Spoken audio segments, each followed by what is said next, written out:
কড়াইতে তেল দিয়েছি, তেল গরম হয়ে গেছে। তেলের মধ্যে দিয়ে দিলাম কটা কালো জিরে আর পেঁয়াজ কুচিটা একটু নেড়ে নেব।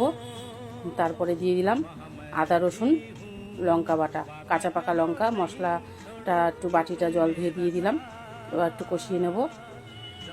ভাজা হয়ে গেছে। তারপরে দিয়ে দিলাম জিরে আর ধনে গুঁড়ো।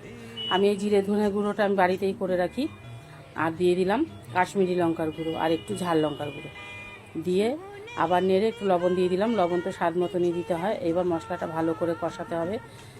এখানে আমি শুটকি মাছটা গরম জল দিয়ে ধুয়ে ভালো করে বেছে রেখেছি, দিয়ে দিলাম শুটকি মাছ।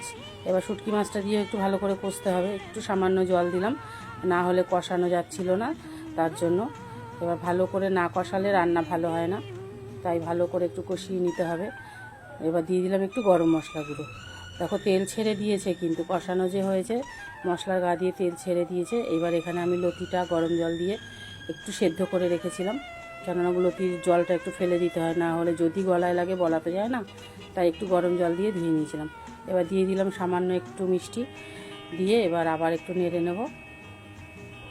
দেখো হয়ে গেছে আমার শুটকি মাছ দিয়ে কচুরলতি। তোমরা এইভাবে বানিয়ে খেও, দারুণ লাগে গরম ভাত দিয়ে, দারুণ লাগে খেতে। এইভাবেই